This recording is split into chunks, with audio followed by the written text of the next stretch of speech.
Hey guys, and welcome back to the Indie Spotlight here on the Fronsman Productions YouTube channel.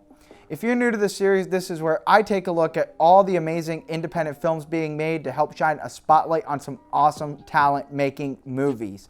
Today we're going to be talking about Emerson Adams' short drama, Rewriting Mallory.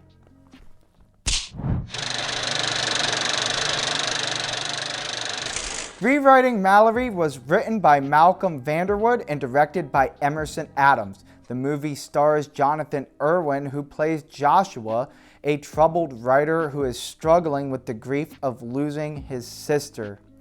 After his therapist convinces him to use writing as a way to help cope and process with his loss, Joshua's life becomes entangled with that of Tamara Sano's character, Mallory. As Joshua writes in his journal and narrates, we watch as Mallory's life falls apart piece by piece. From losing her job to getting dumped, one problem piles on top of the next until everything hits a boiling point when Mallory finds out about a tragic fate related to her health. Throughout this emotional short film, the story really begs to question whether we are truly the writers of our own narratives.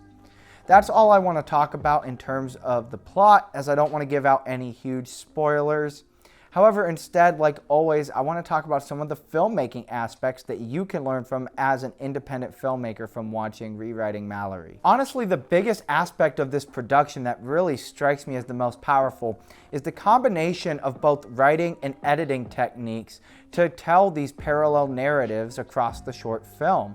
The use of cross-cutting between Joshua at the diner writing in his journal and Mallory as she continues on with all of her struggles that pile on really helps bring this sense of connectivity that really helps drive home this theme of entangled lives. I really do think that the editing techniques of Zoltan Feldman and Zachary Rimko blend so nicely with the writing of Malcolm Vanderwood to help craft this unique narrative structure that really helps the audience feel engaged with both of the story's main characters. I also want to spotlight the acting across this film as well. I think that the subtleties in the body language by both Jonathan Irwin and Tamara Sano really do a great job of helping to convey their emotions even better than that of the dialogue. Even the supporting cast is tremendous. I mean, Lucy Borchers as the therapist, Timothy J. Cox as, Mallory's boss. I really think that everyone in this movie really does a tremendous job in their part. From top to bottom, I really do think that Rewriting Mallory is a shining example of how an independent filmmaker can really craft a story that leaves the audience almost in tears by the end of it. Everything that we see and every character that we meet holds such a deeper meaning, and the way that everything is laid out progressively to slowly reveal the mechanisms that drive the plot forward is such a genius way to keep the audience hooked from beginning to end. A lot of screenwriters, even those who are well and established, I find have a hard time when it comes to, helping to create characters that really feel like real life people.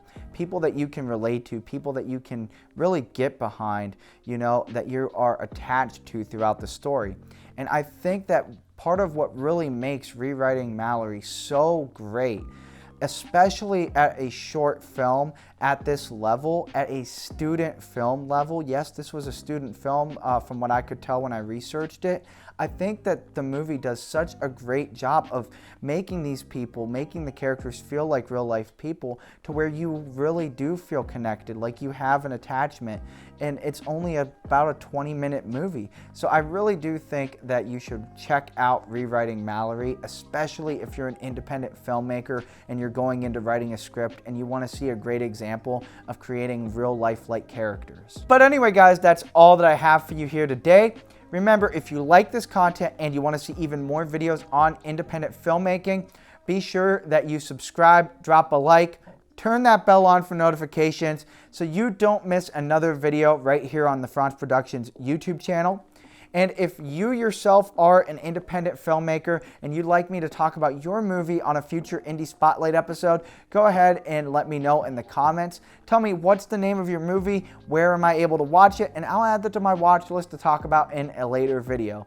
But anyway, guys, until next time, that's a wrap.